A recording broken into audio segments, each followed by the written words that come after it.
가장 인상적이었던 건 굉장히 오랫동안 저는 사실 예전부터 꿈꿨던 건데 저는 막 큰 차이는 없다고 봐요.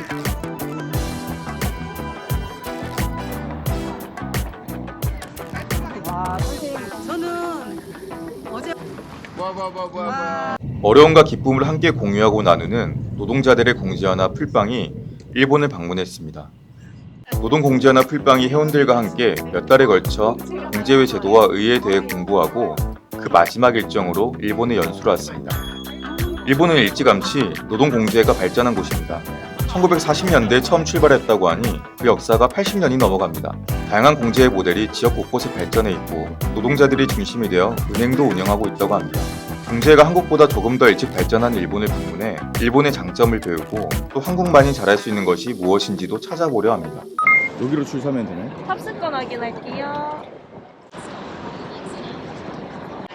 안녕하세요. 벌써 안녕하세요. 안녕하세요. 그 스마트 패스가 안 돼가지고 어. 식사로 다시 들어갔어요. 스마트하지가 않네. 스마트하지가. 전 바로 들어왔는데? 안 되잖아 스마트가 계속 해다? 둘 다? 모두 스마트로 왔어요? 네, 더 스마트로 들어왔죠. 아, 실패담 얘기해 주세요. 지금 생각하는데 요걸 찍어야 되고 요걸 찍어야 되는데 사진 요걸 생각하면 지금 또 해볼까요? 네, 이제 우리도 또 공조가 있는데 카메라에서 따라가고 막 보여줘. 내일은 시즈오카현에 가서 시즈오카 현 노동자복지협의회를 만나고 푸드뱅크라는 곳 견학 구성하고 돌아올 예정이고요. 셋째 날은 랭고 회관에 가서 중앙노동자복지협의회라는 단체랑 랭고 두 단체를 오전, 오후 나눠서 만나고 돌아올 예정입니다. 도쿄에 도착한 첫날, 호텔에 짐을 풀고 참가자들과 서로 인사하는 시간을 갖고 다음 날부터 이어질 일정들을 준비했어요. 본격적인 연수 일정이 시작되는 둘째 날에는 도쿄에서 시즈오카까지 기차를 타고 가야 하기 때문입니다. 감사하게도 이번 일본 연수에서는 풀빵 노동공지회 연구원 정책위원을 맡고 계신 김영미 교수님이 전체 일정의 통역과 번역을 함께 해주시기로 했습니다. 일본에 도착한 두 번째 날, 도쿄역에서 신칸센을 타고 시즈오카로 이동했습니다.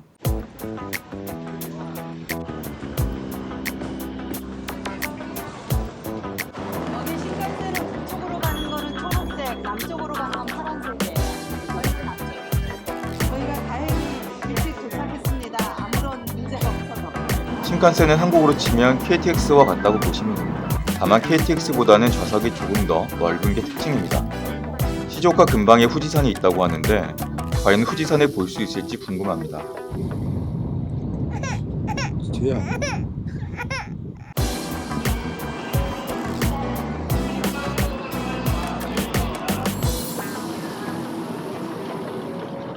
저희가 지금 그 시즈오카 현의 시즈오카 시에 왔는데요. 여기가 인구가 344만 명이에요. 오늘 이제 시즈오카 현의 노동자복지협의회 사무실에 갈 거고, 지금 여기에 그 노동자복지 중앙협의회 자문위원으로 있는 스즈키 선생님이 나와주셨습니다. 네. 네. 인사. 안녕하세요. 안녕하세요. 스즈키と申します。よろしくお願いします。 스즈키 선생님은 작년에 그 풀빵을 방문한 적이 있어요. 그리고 이제 중앙노동협의 4호 사무국장 되십니다.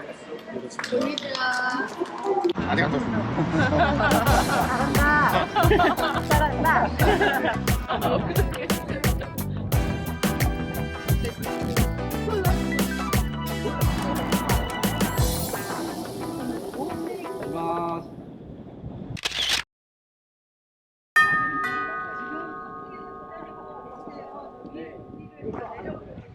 시즈오카에 도착한 연수단은 근로자 종합회관에서 시즈오카현 노동자복지협의회를 만났습니다. 첫 순서로 시즈오카현 노동자복지협의회가 함께하는 라이프 서포트 센터 시즈오카에 대한 소개를 들었습니다. 이 사업은 2006년 시즈오카현 노동자복지협의회, 랭고 시즈오카, 시즈오카현 노동공고, 국민공제쿱 시즈오카 지부 모두 4개의 지역 조직이 힘을 모아 시작한 사업입니다. 改めまして、こんにちは。静岡県労務協理事長をしております中西と申します。 생활 뭐든지 상담 사업은 2006년부터 지금까지 누적 상담 건수가 36,000건에 달한다고 하니 이 사업이 지역 노동자들의 일상에 얼마나 깊게 자리 잡고 있는지 잘 알 수 있습니다. 마음 문제, 가족 관계, 노동 문제 등 생활 전반에서 일어나고 있는 문제를 모두 상담해주고 필요에 따라 관련 단체들과 함께 해결을 모색하고 있습니다. 한국에서도 종합상담이라는 방식을 고민해볼 필요가 있겠다는 생각이 들었습니다. 일본에 연수 오기 전에 저희가 4주 동안 교육을 받고 그 마지막 순서로 일본에 왔습니다. 잘 배우고 돌아가겠습니다. 그럼 저희 이사장님의 인사말을 대독하고 저희가 이렇게 제작을 해왔는데요. 제가 대독하고 저희를 따뜻하게 맞아주시고 귀중한 만남의 자리를 마련해주신 데 대해 진심으로 감사드립니다. 얘기를 들어주는 것만으로도 굉장히 정말 그 좋은 프로그램이라고 생각이 드는데, 그럼 그 상담 사례가 어떠한 솔루션을 가지고 어떻게 전문가들을 활용하시는지. では一つ目の方をまず 이 전화 상담의 핵심은 익명 상담입니다. 익명. 안녕하세요.皆さんこんにちは.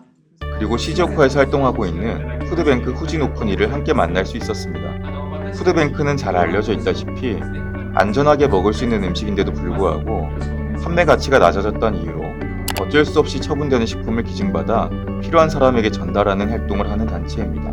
노동조합을 비롯해 기업, 행정, 지역 농가 등에서 식품을 기부받아 복지시설과 생활에 어려움을 겪는 이웃들에게 전달하고 있습니다.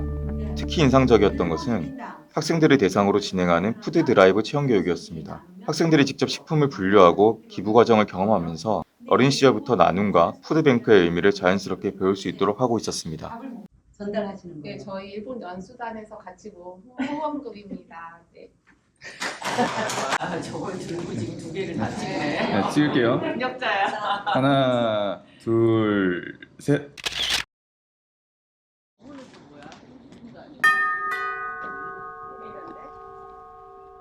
근로자 종합회관 1층에 위치한 시즈오카 노동금고도 방문했습니다. 한국의 평범한 은행과 차이가 없다는 것이 놀라웠습니다. 이야기를 들어보니 일본의 노동금고는 일본 전체 은행 순위 11위를 차지하고 있는 것에 더불어서 자산도 200조 원에 달한다고 합니다. 노동자들이 자신의 월급을 이 노동금고에 맡기고 다른 노동자들이 어려울 때 이용할 수 있도록 연대하고 있다고 합니다. 시즈오카 현이 지은 건물이래요. 근데 구분 소유라고 해서 예를 들면 1층은 이제 노동본부가 소유를 하고 있는 거죠. 그리고 아까 3층은 그 기금협회.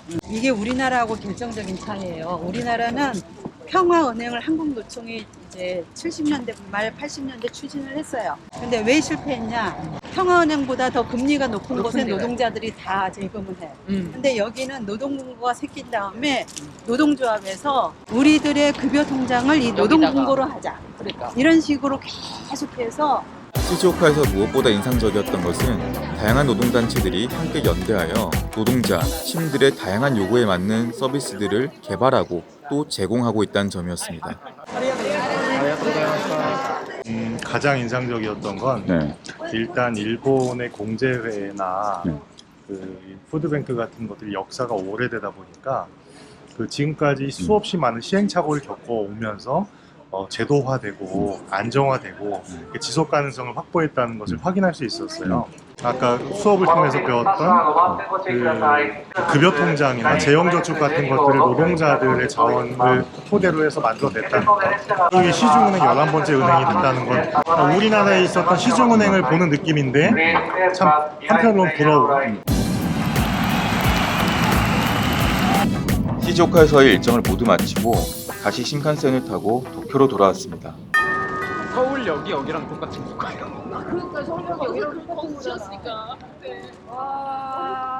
굉장히 오랫동안 무려 20년 넘게 프로그램을 진행했다는 게 굉장히 인상 깊었어요. 좀 굉장히 당혹스러웠던 건 20년 동안 해왔는데 별다른 통계 내는데 욕심이 없다라는 거였어요. 다른 영역을 침범하지 않으면서도 잘 연계돼 있다는 게 되게 인상 깊었었고, 풀빵이 앞으로 그런 일에 앞장서서, 그쵸? 끝? 네. 찍었어요. 저 그냥 걸었습니다. 성시경 유튜브방 초밥집 당고 뭐야, 성시경 유튜브. 한국이 더 맛있었어요. 일본 방문 3일차. 오늘은 일본을 대표하는 일본의 최대 노동조합 조직인 랭고와 중앙노동자복지협의회를 만난 날입니다. 랭고회관으로 이동했습니다.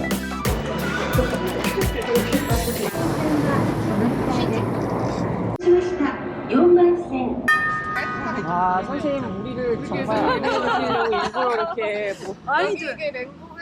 랭고회관은 일본 노동조합을 대표하는 조직의 건물답게 꽤 큰 규모를 자랑하고 있었습니다. 시설도 매우 깔끔했습니다. 이번 방문에서 가장 궁금했던 것은 다양한 노동 형태에 대응하기 위해 랭고가 어떤 사업을 펼치고 있는가였습니다. 플랫폼 프리랜서 노동자들은 한국과 같이 일본에서도 기존의 사회보험과 복지제도의 사각지대에 놓여 있습니다. 이들을 보호하고 조직하기 위해 노총 차원에서 어떤 정책과 사업을 추진하고 있는지 직접 듣고 싶었습니다. 한국노동공제연합 풀빵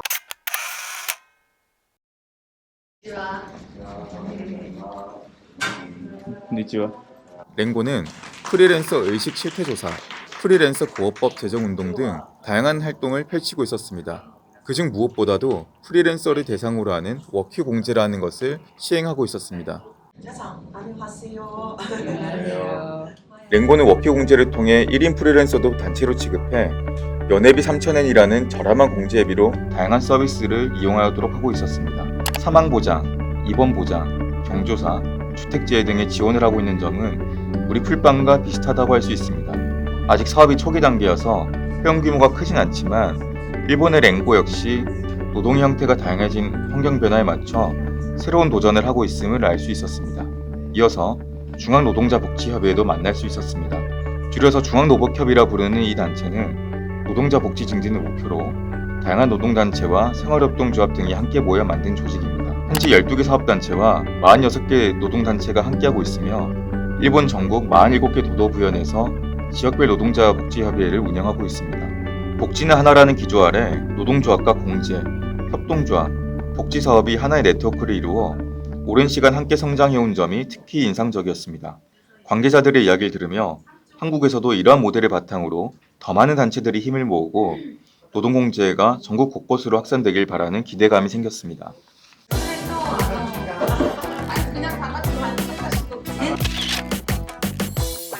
1, 2, 3.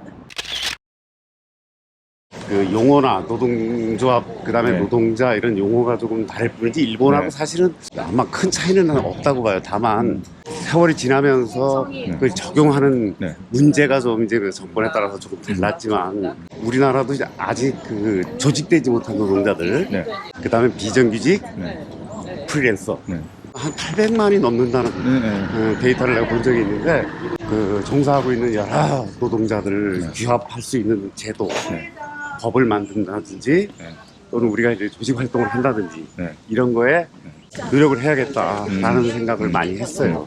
뭐 부럽다, 본받고 싶다 이런 생각이 먼저 하나가 들고 그리고 또 내가 할 일이 뭘까 그런 생각이 그러니까 그렇게 두 가지를 생각할 수 있을 것 같은데요. 부럽다는 거는 천천히지만 잘 움직여보자. 우리에게 먼 미래는 언젠가 닥치겠지만 안 닥칠 수도 있다. 그런 식의 편안하지만 오래될 수 있고 내 대해서 이루어지지 않을 수 있다 같은 그런 마음들? 그게 저는 좀 부러웠어요. 그러니까 그 20년의 시간이 되게 길다고 생각할 수도 있지만 서서히 움직였고 그래서 결국은 해냈다. 그리고 그걸 엄청 자랑하지도 않고 조용조용 움직이고 있다. 그게 저는 부러운 거죠. 저는 사실 예전부터 꿈꿨던 건데 배가 아파. 근데 그 배가 아픈 게 진짜로 소화가 안 되는 건지 스트레스를 받은 건지 어디에 찔렸는지를 모를 일이잖아요. 근데 그럴 때 그 말을 할 수 있는 공간이어야지 배가 아픈데 내과를 가야 하냐 내과 병원에 가서 말했는데 필요 없다 그러면 딴 병원에 또 가야 되잖아요. 그럴 필요가 없는 공간이면 좋겠다. 그래서 연구자 공제회에서도 시작할 수 있지 않을까 하는 생각이 듭니다. 오늘 조금 인상 깊었던 거는 노복협의 발제와 랭고에 연결되는 지점인데 기업 안에 존재하는 노동자들만을 위한 것이 아니라 뭐 중소기업이나 뭐 그리고 더 넓게는 국민을 위한 복지의 어떤 수행자로서의 노동조합의 자기 역할 같은 것들을 정확하게 인지하고 특고, 한국에서는 특고죠. 특고 17개 직종만 지금 적용되고 있는 산재 보험이 일하는 모든 시민들에게 적용될 수 있도록 법이 바뀌었고 그리고 그 역할을 노동조합이 수행하고 있다.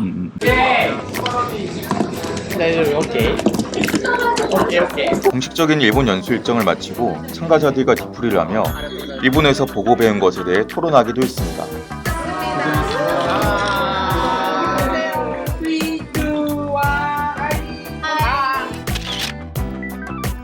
오랜 역사를 가진 일본의 노동공제 운동은 다양한 영역에서 경제회의 모델을 활용하고 있었습니다. 물론 한국이 상대적으로 더 앞서 나가는 부분도 있습니다.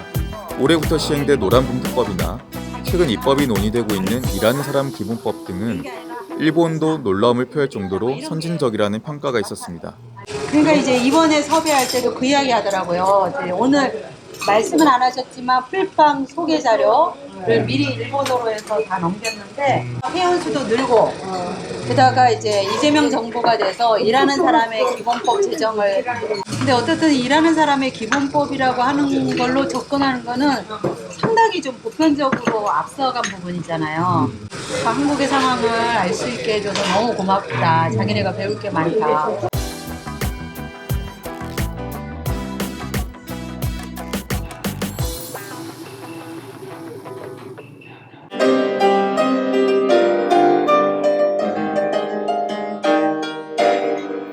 예, 저는 그 노동공고에 대해서 굉장히 관심을 갖고 이번 연수에 적극적으로 참여하게 된 계기가 됐는데요. 대기업에 다 빼앗겼던 그런 노동자들이 소외된 노동자들이 못했던 그런 받을 수 있는 혜택을 노동공고를 통해서 이제 그걸 좀 실현하면 좋겠다. 공제회라는 것 자체 그리고 뭐 프리랜서 관련 사업 같은 게 한국에서 풀빵이 새로 만들어 나가고 있는 거라고 생각했었는데 프리랜서를 위한 공제도 이미 하고 있네. 그게 일본이 약간 노동운동의 불모지라고 저는 그냥 인식하고 있었는데 내가 알던 것과는 또 다르구나 실제가. 그리고는 이거 진학생? 이거 제가 만든 거예요. 머리에 이렇게 들어가는 동그랗게 하나, 둘, 풀빵 화이팅! 수고하셨습니다. 수고하셨습니다. 노동공제화나 풀빵의 일본 연수는 한국에서 배워야 할 것, 한국에서 새롭게 고민해볼 필요가 있는 과제를 가까이서 들여다볼 수 있는 시간이었습니다. 일본에서 만난 분들 역시 한국을 조만간 방문해서 한국의 장점을 배우고 싶다는 의향을 전하기도 했습니다. 풀빵은 올해 11월 일본 도쿠시마현을 찾아 다양한 공제사업의 현장을 직접 살펴보고 배울 예정입니다. 많은 관심과 응원을 부탁드립니다. 손 한 번씩 흔들어 주세요.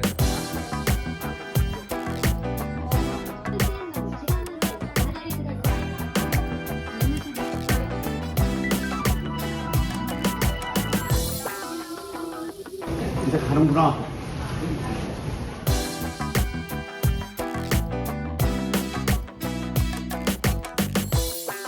감사합니다.